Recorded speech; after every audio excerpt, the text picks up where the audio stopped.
હવે ત્યાર પછી સરેરાશ પરમાણવીય દળનો ટોપિક છે. તો સરેરાશ પરમાણવીય દળ, સરેરાશ પરમાણવીય દળ કોનું શોધવાનું થાય? તો કેટલાક પરમાણુઓ કે જેમના ક્રમાંક સરખા પણ ભારાંક કેવા છે? જુદા. જેમના ક્રમાંક સરખા ને ભારાંક જુદા, તેમને એકબીજાના સમસ્થાનિકો કહેવાય. જેમ કે કાર્બન, એના 3 સમસ્થાનિક છે, કાર્બન 12, 13 અને 14. હવે આ કાર્બનના 3 સમસ્થાનિકો, 3 દળ જુદા જુદા. મારે સરેરાશ પરમાણવીય દળ નક્કી કરવું છે. તો સરેરાશ પરમાણવીય દળ નક્કી કરવા માટે આ 3નું એકબીજાના સાપેક્ષમાં પ્રચુરતા એટલે પ્રમાણ, જે ટકામાં છે કે ટોટલ કાર્બન 100%, પણ કાર્બન 100% ખરું, પણ એમાં કાર્બન 12 99.892%, કાર્બન 13 સમસ્થાનિક 1.108%, અને કાર્બન 14 2 × 10⁻10%. તો કાર્બનના 3 સમસ્થાનિકો એમનું પ્રમાણ આટલું છે. હવે એ 3 સમસ્થાનિકો છે એમના સાપેક્ષ પ્રચુરતા એટલે પ્રમાણ અને પરમાણુ દળ, એના ઉપરથી કાર્બનનું તમે સરેરાશ, આ 3નું સરેરાશ પરમાણવીય દળ શોધી શકો. હવે મારે સરેરાશ પરમાણવીય દળ શોધવું હોય તો આ પ્રચુરતા શું છે? ટકામાં છે. ટકામાં હોય એટલે મારે એને ટકામાંથી કાઢી નાખવી પડે. ટકામાંથી કાઢીને અંશમાં લખવી હોય તો અહીંયા મારે શું કરવા પડે? બધાને 100 વડે મારે ગુણવા પડે. એટલે 100 વડે મારે ગુણવા પડે. અને 100 વડે ગુણવું એટલે શું થાય? 99.892ના બદલે 0.99892. અહીંયા 0.01108 અને 2 × 10⁻8 થઈ જાય 100 વડે ગુણો એટલે. એવું ના કરવું હોય તો બુકવાળા શું કરાને 100 વડે ગુણે અને એ પ્રમાણે મૂલ્યો લે. આપણે એવું નથી કરવું, પણ ટકા છે અને સરેરાશ દળ ટકામાં જોઈએ છે, તો પછી 100 વડે ગુણવાના બદલે શું કરીએ? દરેકને ભાગી નાખવાના, એટલે ટકામાંથી અંશમાં આવી જાય. તો પછી અહીંયા આગળ સરેરાશ દળ શોધવા માટે કાર્બન 12 જે છે ને એની પ્રચુરતા ગુણ્યા પરમાણુ દળ વત્તા કાર્બન 13 એની પ્રચુરતા ગુણ્યા પરમાણુ દળ, કાર્બન 14 એની પ્રચુરતા ગુણ્યા પરમાણુ દળ, અને ટોટલ ભાગ્યા 100 કરી નાખો તો કે 99.892 ગુણ્યા 12 વત્તા 1.108 ગુણ્યા 13.00335, આ બેનો ગુણાકાર, વત્તા 2 × 10⁻10 ગુણ્યા 14.00317. આમને સામને ગુણાકાર કરી નાખ્યો, 100 વડે ભાગી નાખો. એટલે બુકવાળાએ જે શરૂઆતમાં ગુણ્યા છે આપણે નહીં કરવાનું. આ ગુણાકાર કરી એમના સરવાળા કરીને 100 વડે ભાગી નાખો, અને 100 વડે એને ભાગવામાં આવે તો આપણને એનું સરેરાશ પરમાણવીય દળ 12.011 AMU અથવા તો યુનિફાઈડ માસ પ્રાપ્ત થઈ શકે છે. તો કાર્બનનું આ 3 સમસ્થાનિકોના આધારે કાર્બનનું સરેરાશ પરમાણવીય દળ 12.011 યુનિફાઈડ માસ પ્રાપ્ત થઈ શકે છે.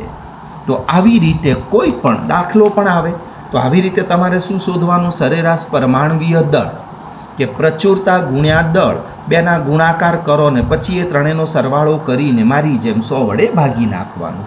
એટલે દાખલો તમારે ગણવાનો. હવે ત્યાર પછી પરમાણવીય દળ આપણું પૂર્ણ થયું. હવે પરમાણવીય દળ પછી આવે આણ્વીય દળ. આણ્વીય દળ એને અણુભાર તરીકે પણ ઓળખી શકાય છે. તો આણ્વીય દળ એટલે શું? તો કે આણ્વીય દળ એટલે અણુમાં રહેલા જે પરમાણુઓ છે એ પરમાણુઓના પરમાણુ ભાર એનો સરવાળો. કોઈ પણ સંયોજન કે અણુમાં રહેલા પરમાણુઓના પરમાણુ ભાર એનો સરવાળો કરો એટલે તમને આણ્વીય દળ અણુભાર પ્રાપ્ત થઈ શકે છે. ઉદાહરણ લઈએ એટલે ક્લિયર થાય. જેમ કે પહેલું ઉદાહરણ CH4 એટલે મિથેન, એનું આણ્વીય દળ તમે શોધો. તો પહેલાં એના પરમાણુ કયા છે એ લખો કે કાર્બન 1 છે, હાઇડ્રોજન 4 છે. આણ્વીય દળ એટલે શું છે? તો કે કોઈ પણ પદાર્થમાં રહેલા જે પરમાણુઓ એમના પરમાણુ ભારનો સરવાળો. તો મારે લખવું પડે કે મિથેનનું આણ્વીય દળ બરાબર, આ સૂત્રમાં શું છે? તો કે કાર્બન 1 જ છે એટલે કાર્બનનું પરમાણવીય દળ વત્તા હાઇડ્રોજન પણ કેટલા છે? 4, એટલે 4 કૌંસમાં હાઇડ્રોજનનું પરમાણવીય દળ. હવે આ કાર્બન ને હાઇડ્રોજનના પરમાણુ ભાર મૂકો. પરીક્ષામાં પણ તમને પરમાણુ ભાર આપેલા હોય, તમારે યાદ રાખવાની જરૂર નથી કે કાર્બનનો પરમાણુ ભાર 12, હાઇડ્રોજનનો પરમાણુ ભાર 1, એક્ઝેક્ટ લઈએ તો 1.008 પણ ચાલે. 1 12 + 4 બરાબર 16, અને 16 તમને મિથેનનો અણુભાર પ્રાપ્ત થઈ શકે છે. એટલે મિથેનનું આણ્વીય દળ 16 થયું. આવી જ રીતે બીજું ઉદાહરણ કે મિથેનના બદલે H2O, પાણી એ H2Oનું આણ્વીય દળ બરાબર, H2O એટલે હાઇડ્રોજન કેટલા?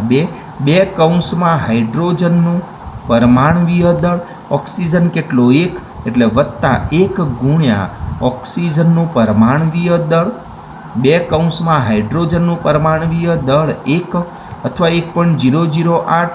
અહીંયા ઓક્સિજનનું પરમાણવીય દળ કેટલું? તો કે 16. અહીંયા 2.016 વત્તા 16, 16 ને 2 18.016, અથવા તો અહીંયા તમે 1 લીધું હોત તો 16 ને 2 18 ચાલે. તો પાણીનો અણુભાર 18 યુનિફાઈડ માસ થઈ શકે છે.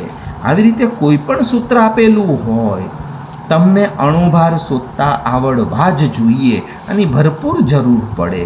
જેમ કે ગ્લુકોઝનું આણ્વીય દળ, તો તમને સૂત્ર આવડવું જોઈએ કે ગ્લુકોઝ એટલે C6H12O6. એનું આણ્વીય દળ શોધવું છે તો C6 એટલે કાર્બન કેટલા? 6 કૌંસમાં કાર્બનનો પરમાણુ ભાર વત્તા 12 હાઇડ્રોજન એટલે 12 કૌંસમાં Hનો પરમાણુ ભાર વત્તા 6 કૌંસમાં ઓક્સિજન, તો ઓક્સિજનનો પરમાણુ ભાર, કાર્બનનો પરમાણુ ભાર 12, હાઇડ્રોજનનો પરમાણુ ભાર 1, ઓક્સિજનનો પરમાણુ ભાર 16. આ પરમાણુ ભાર તો તમને આપેલા હોય. 12 × 72 વત્તા 12 અને 16 × 96. જવાબ કેટલો આવ્યો? 180. તો ગ્લુકોઝ એનું આણ્વીય દળ 180 શક્ય બને છે. આવી રીતે આણ્વીય દળ તમે શોધી શકો છો. એટલે પરમાણુ દળ ઉપરથી આપણને આણ્વીય દળ પ્રાપ્ત થઈ શકે છે. એક આ પોઈન્ટ પતી ગયો. એટલે અણુભાર પણ તમને શોધતા આવડવા જોઈએ જ. હવે ત્યાર પછી પરમાણુ દળ, અણુ દળ પછી આવે છે સૂત્ર દળ.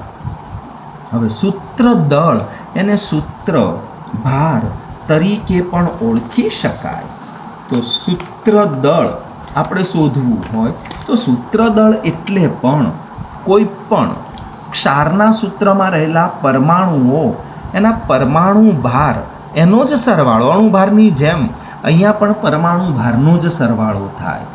તો અહીંયા ઉદાહરણ આપણને મીઠાનું આપેલું છે. મીઠું એટલે NaCl. હવે મીઠું NaCl એમાં શું હોય? તો કે એના પાણીમાં દ્રાવણ બનાવો એટલે Na+ અને Cl- આયનો હોય. તો આ સોડિયમ ક્લોરાઇડ, એ સોડિયમ ક્લોરાઇડ તેમના બંધારણીય એકમ, એમાં એકમની અંદર એના આયનો સ્વતંત્ર અસ્તિત્વ ધરાવતા નથી. ધન આયન સોડિયમ અને ઋણ આયન ક્લોરાઇડ, એની ત્રિપરિમાણીય ગોઠવણી હોય. ત્રિપરિમાણીય ગોઠવણીમાં કેવું હોય કે એક Na+, Cl-, Na+, Cl-, Na+, Cl-, આમ NaCl એકાંતરે ગોઠવાયેલા હોય, ધન કરતાં ઋણ આયનો કદમાં મોટા હોય, આનું આગળ પાછળ ઉપર નીચે આવી જ રીતે બધા પરમાણુઓ ગોઠવાય, એનું ત્રિપરિમાણીય બંધારણ બને. પણ એક વસ્તુ નક્કી હોય કે આ જે બધી ગોઠવણીઓ થાય એમાં Cl માઇનસ આયન હોય તો આજુબાજુ બધા કયા આયનો ગોઠવાય? Na plus. અને Na પ્લસ હોય તો આજુબાજુ બધા કોણ ગોઠવાય? Cl minus. તો કોઈ પણ ધનની આજુબાજુ ઋણ આયનો ગોઠવાય, ઋણની આજુબાજુ ધન આયનો ગોઠવાય.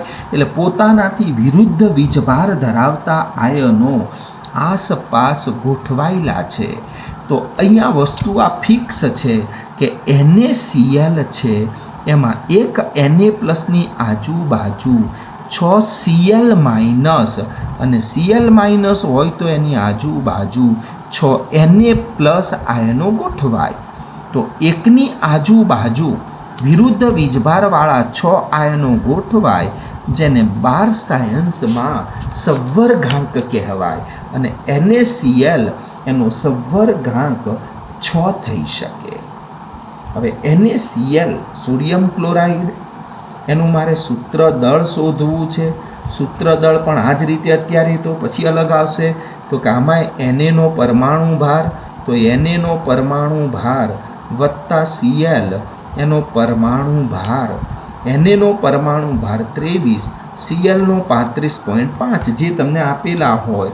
તો અહીંયા આગળ તેનું સૂત્ર દળ 58.5 યુનિફાઈડ માસ પ્રાપ્ત થઈ શકે છે. NaClનું સૂત્ર દળ એટલે પણ અહીંયા આગળ પરમાણુઓના પરમાણુ ભારનો જ સરવાળો થયો. એટલે સૂત્ર દળ એની વાત પતી ગઈ. આમાં ખાલી એટલું યાદ રાખજો કે NaCl એમાં એનો સંવર્ગાંક કેટલો છે? 6, જે 12માં જરૂર પડે. અહીંયા તો કંઈ જરૂર પડવાની નથી તમારે. કેમ તો કે એક Naની આજુબાજુ 6 Cl ને Clની આજુબાજુ 6 Na હોય. હવે ત્યાર પછી મોલ સંકલ્પના. હવે બન્યું એવું કે નોર્મલી જીવન વ્યવહારની અંદર કેટલીક વસ્તુ ફિક્સ હોય. હું તમને એમ કહું કે 1 ડઝન કેળા લઈ આવો એટલે તમે 12 નંગ લાવવાના છો, અથવા એક કોળી પતંગ લાવો એટલે 20 નંગ લાવવાના છો. દરેક વસ્તુમાં શું હોય કે ચોક્કસ સંખ્યા હોય. હવે કોઈ પણ પદાર્થ હોય, કોઈ પણ દ્રવ્ય, એ તો અતિ સૂક્ષ્મ નાના નાના કણોનું બનેલું હોય. હવે અતિ સૂક્ષ્મ નાના નાના કણોનું બનેલું હોય તો પછી એમાં રહેલા અણુ કે પરમાણુની મારે સંખ્યા શોધવી હોય. તે સંખ્યા શોધવી ખૂબ જ મુશ્કેલ છે. અશક્ય તો કશું જ નથી, પણ સંખ્યા શોધવી ખૂબ જ મુશ્કેલ ગણી શકાય. જેમ કે હું તમને માટી ભરીને આપી દઉં એક વાડકો, અને પછી કહું કે આમાં માટીની રચકણો કેટલી છે ગણો. અશક્ય નથી, પણ એ ગણવું કેવું કહેવાય? મુશ્કેલ કહેવાય, કંટાળાજનક કહેવાય.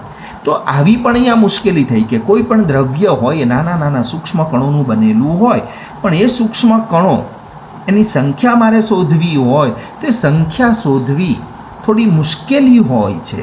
અને એટલા માટે આ મુશ્કેલી દૂર કરવા માટે SI એકમ પદ્ધતિમાં એક નવો શબ્દ અસ્તિત્વમાં આવ્યો, મોલ.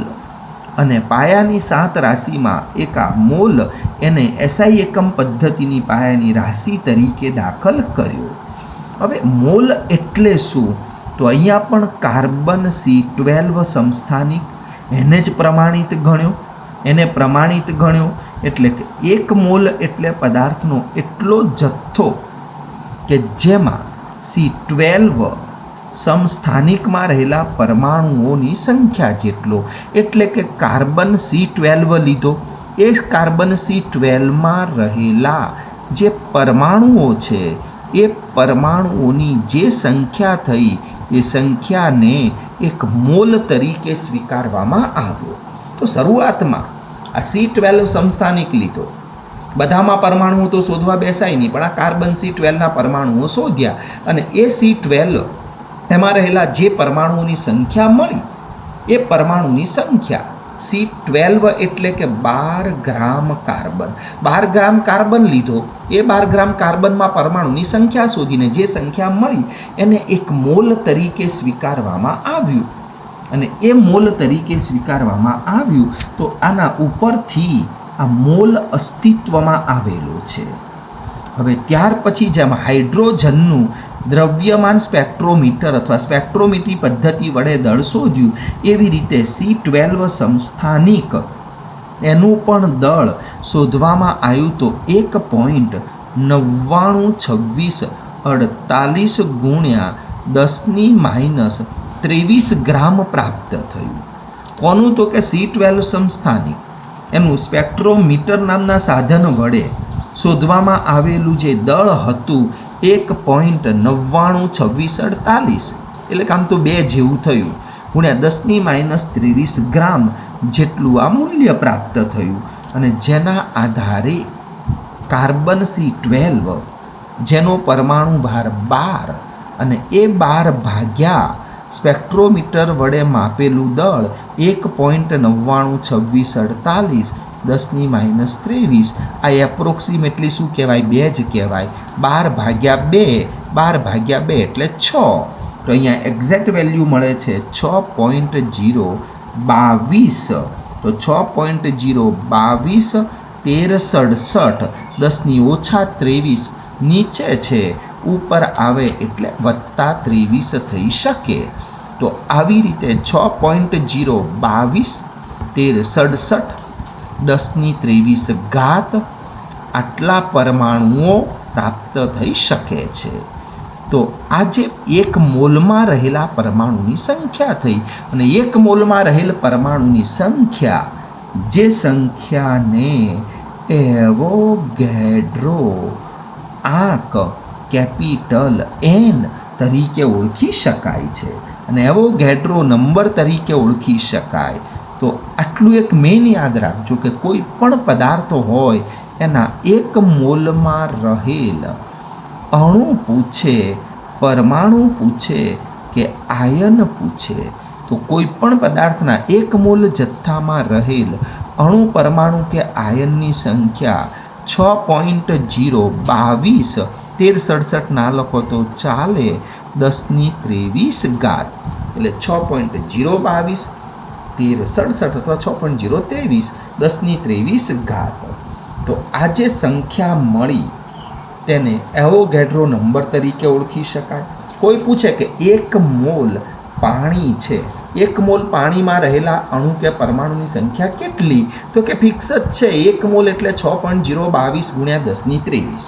આ પાણીના અણુઓની સંખ્યા થઈ. એક મોલ પાણીમાં આટલા અણુ હોય. અથવા તો કે એક મોલ મીઠું, એક મોલ મીઠામાં રહેલા સોડિયમ ક્લોરાઇડ એના આયનો કેટલા? તો કે જે હોય પણ એક મોલ કયું ને, એક મોલ એટલે 6.022 ગુણ્યા 10⁻23 જ થઈ શકે છે. તો આવી રીતે એક શબ્દ આ ધ્યાનમાં રાખજો. આમ થિયરીની કોઈ જરૂર નથી. એટલે મેઇન આમ વાર્તા છે બધી, પણ આપણે યાદ રાખવાનું એટલું જ પછી તો કરવાનું.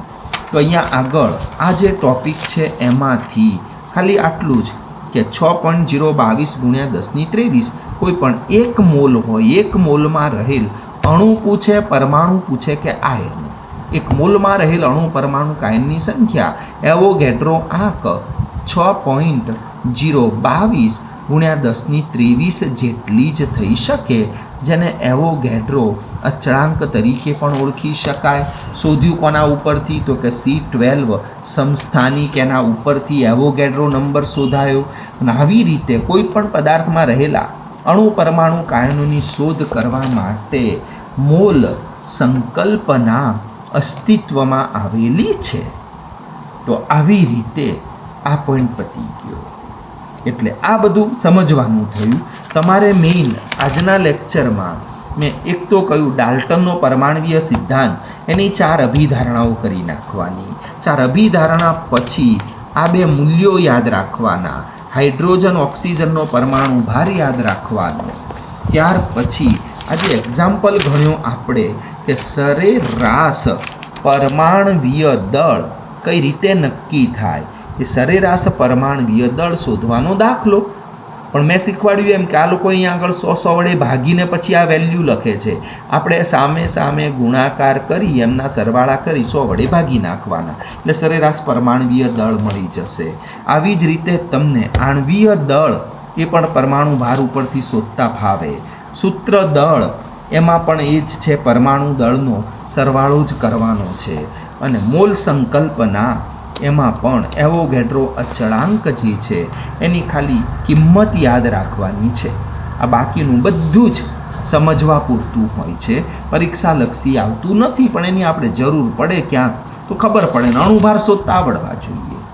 ઓકે, તો આજના લેક્ચરમાં અહીંયા સુધીનું આપણું પૂર્ણ થયું.